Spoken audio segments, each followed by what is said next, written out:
नमस्कार, आप सभी का स्वागत करता हूं अपने YouTube चैनल सुरेंद्र सिंह बोरा में। साथियों, वैसे आज मेरा वीडियो बनाने का मकसद बिल्कुल भी नहीं था और वीडियो मैं बहुत कम इसलिए बना रहा हूं क्योंकि पहली चीज है कि आप लोगों की तरफ से मुझे सपोर्ट नहीं मिल रहा है। सपोर्ट नहीं मिल रहा है कि बहुत सारे लोगों का कहने का मतलब यह है कि ये मैंने अपना अर्निंग ऑफ सोर्स बना लिया है, लेकिन अर्निंग ऑफ सोर्स बहुत सारे साथी इसलिए भी कह रहे होंगे क्योंकि सबको लगता है कि मैं मतलब पैसा कमा रहा हूँ, पैसा छाप रहा हूँ। तो लेकिन मेरा मकसद क्या था कि ब्रिज कोर्स को एक नए मुकाम तक ले जाना। जितने भी बीएड प्रशिक्षित अभ्यर्थी हमारे हैं, पूरे देश में हैं, पूरे देश के सभी राज्यों में हैं, तो उन अभ्यर्थियों के लिए एक नई मुहिम का मकसद मेरा था। और ब्रिज कोर्स को लेकर के जो है कि मैंने एक नई मुहिम शुरू करी थी और उस ब्रिज कोर्स को आज जो है कुछ डिप्लोमा होल्डर्स बर्दाश्त नहीं कर पा रहे हैं। तो इसीलिए ये वीडियो बना रहा हूं मैं आज कि बहुत सारे जो हैं कि डिप्लोमा होल्डर्स जो यूट्यूबर हैं उनको ब्रिज कोर्स का जो सुप्रीम कोर्ट में केस है, वो ब्रिज कोर्स का केस हजम नहीं हो रहा है। वो बार बार जो है कि ब्रिज कोर्स प्रशिक्षण को एनसीटी का गजट नोटिफिकेशन 2018 से जोड़ करके देख रहे हैं और जो कि बीएड वर्सेस बीटीसी का 11 अगस्त 2023 के सुप्रीम कोर्ट का फैसला Devesh Sharma versus union of India में रद्द कर दिया गया है गजट नोटिफिकेशन। तो फिर वो कहते हैं कि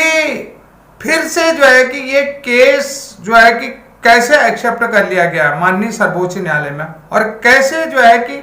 यहां पर जो है कि राज्यों में जो है कि सीटें रिजर्व रख दी गई है, या जो है कि कैसे इन लोगों को जो है कि प्राइमरी में फॉर्म भरने की परमिशन दी गई है, जबकि हमने जो है कि बड़े शिद्दत के साथ और बड़ा ऐतिहासिक फैसले को ला करके जो है कि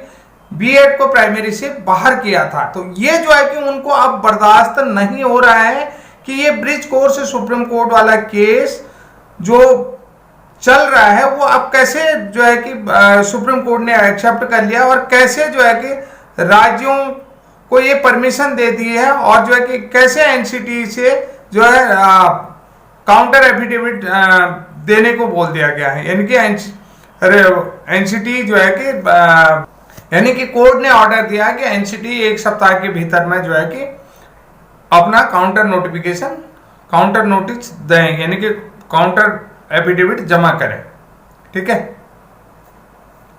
तो ये जो है कि बहुत सारे लोगों को अब जो है कि ब्रिज कोर्स का जो केस सुप्रीम कोर्ट में वो बर्दाश्त नहीं हो रहा है। तो साथियों, अब मैं आप लोगों को बताता हूं थोड़ा सा, मैं जितने भी जो है कि डिप्लोमा होल्डर्स हैं और जितने भी हमारे डिप्लोमा होल्डर्स भी साथी हैं, हम उनके भी अगेंस्ट नहीं हैं। पहली चीज मैं उनसे ये कहना चाहता हूं कि जो right to children to free and compulsory education act क्यों बनाया,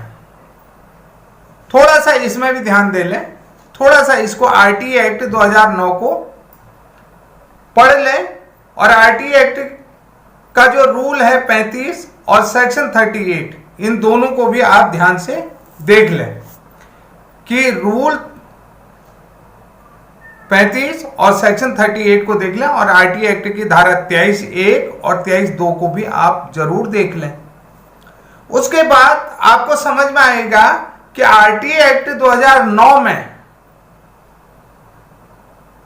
क्या क्या चीजें रखी गई थी और जो है कि देश में अप्रशिक्षित शिक्षकों की संख्या कितनी थी। ये मैं आज मौखिक रूप से, ओरल रूप से बता रहा हूं, अभी मैं एविडेंस में बात नहीं कर रहा हूं,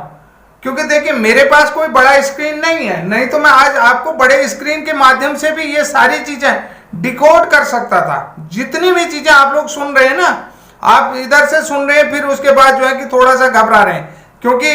घबरा इसलिए रहे हैं क्योंकि आपको लग रहा है कि थोड़ा सा ब्रिज कोर्स के माध्यम से जो बीएड का माहौल बना है वो कहीं खराब ना हो जाए। क्योंकि आप लोगों को अगर प्यार और सपोर्ट मिलता ना, मैं आज बड़ी स्क्रीन जो है कि आप कहते हो कि अर्निंग कर रहा है, कमाई कर रहा है, तो आज मेरे पास भी बड़ी स्क्रीन होती। जिस तरीके से बड़ी स्क्रीन होती ना, वो स्क्रीन मेरे पास भी होती। आज मैं वो चीजें डिकोड करता। 22 फरवरी 2017 का भी एनसीटी का वो गजट नोटिफिकेशन आपको दिखाता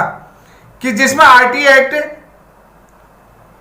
आरटीए एक्ट का जो है कि 9 अप्रैल 2010 यानी कि 8 अप्रैल 2010 को जो आरटीए एक्ट प्रकाशित हुआ, गजट नोटिफिकेशन प्रकाशित हुआ, आरटी एक्ट के जो संशोधन किए गए हैं 8 अप्रैल 2010 के नियमों में, उस संशोधन को भी बताता और उसके बाद ब्रिज कोर्स की क्यों आवश्यकता पड़ी ये भी बताता। और मिनिमम क्वालिफिकेशन का जो प्रावधान था कि क्यों बना, जो प्राइमरी में शिक्षक बनेंगे उनके पास शिक्षक बनने के लिए मिनिमम क्वालिफिकेशन आरटी एक्ट के तहत होनी चाहिए, तो वो क्यों बना। और उसके बाद एनसीटी के गजट नोटिफिकेशन 2018 से तो हमारा कोई लेना देना ही नहीं है। एनसीटी का जो गजट नोटिफिकेशन है ना, उससे हमारा कोई लेना देना नहीं है। जो इनके पेट में दर्द हो रही है, जो हजम नहीं हो पा रहा है इनको, तो वो क्यों नहीं हो पा रहा है। पहली बात मैं आप लोगों को पता है, देखिए कहीं कहीं इनको लग रहा है कि जो 11 अगस्त 2023 का सुप्रीम कोर्ट का फैसला है, वो फैसला फिर से जो है कि रद्द ना हो जाए, उस फैसले में कोई दूसरा फैसला ना आ जाए। अब इनको ये चीजें देखने वाले, क्योंकि आपने जाते जाते ये भी सोचा है कि एनआईओएस के माध्यम से फिर से जो है कि ब्रिज कोर्स रेगुलर हो सकता है, कि उनने कहा कि कोई जो है कि 11 अगस्त 2023 को जो जजमेंट आया है, उस जजमेंट में कुछ नया क्लेरिफिकेशन ना आ जाए कि जिसके कारण से बीएड एलिजिबल हो जाए। तो वहां पर देखिए प्रावधान, देखिए एनसीटी का गजट नोटिफिकेशन 2018 का बीएड ब्रिज कोर्स में कोई प्रभाव नहीं पड़ता है। आप लोगों को पता है 3 अगस्त 2017 और 10 अगस्त 2017 का आपने एनआईओएस डीएलएड के संबंध में पढ़ा है। और दूसरी बात, एनआईओएस डीएलएड पूरी तरीके से सुप्रीम कोर्ट से वैलिड हो चुका है और वो दोनों के गजट नोटिफिकेशन एक ही हैं, जिसमें 20 फरवरी 2017 का नोटिफिकेशन जरूर पढ़िएगा, जिसमें आरटी का एक्ट जो 9 अप्रैल 2010 को प्रकाशित हुआ, 8 अप्रैल 2010 को जो बने हैं उसके नियमों में क्या संशोधन किया है। मैं यही चीज कहना चाहता हूं। आरटी एक्ट अमेंडमेंट 2017 ध्यान से पढ़ लें, उसमें मिनिमम क्वालिफिकेशन के लिए क्या क्या प्रावधान करा गया है। जो अपर शिक्षित शिक्षक गवर्नमेंट प्राइमरी में और राज्य की सहायता प्राप्त और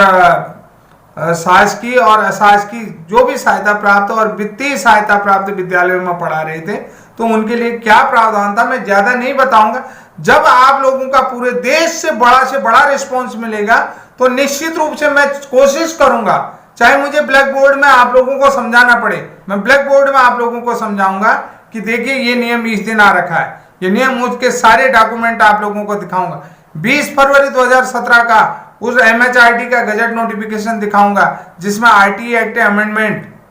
2009 में संशोधन के लिए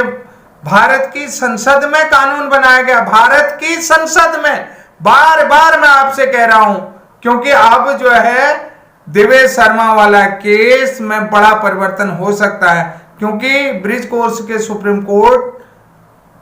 में पहुंचने से और उनकी याचिका एक्सेप्ट करने से, और दूसरी बात है कि राज्य में, विभिन्न राज्यों में प्राइमरी में इनकी एलिजिबिलिटी को लेकर के, इनको आवेदन करने को लेकर के किस तरीके से सुप्रीम कोर्ट ने जजमेंट दिया है, और बार बार एनसीटी का गजट नोटिफिकेशन 2018 के प्रावधान से अलग होने की बात कर रहे हैं। तो वो अलग होने का प्रावधान क्या है? एनसीटी के गजट नोटिफिकेशन 2018 से हम ब्रिज कोर्स अलग है, जबकि उसमें परिभाषा है नियुक्ति के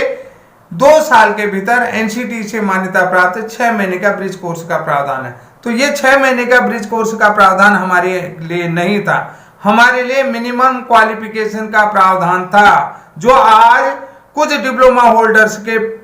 को हजम नहीं हो रहा है, जो उनके पेट में बार बार दर्द कर रहा है। तो ये दर्द क्यों कर रहा है ये आप लोग समझ सकते हैं, क्यों हजम नहीं हो पा रहा है, ये मैं आप लोगों को आपके रिस्पांस के आधार पर ही दूंगा। तो साथियों आज के लिए इतना है, तब तक के लिए जय हिंद, जय उत्तराखंड, बाय।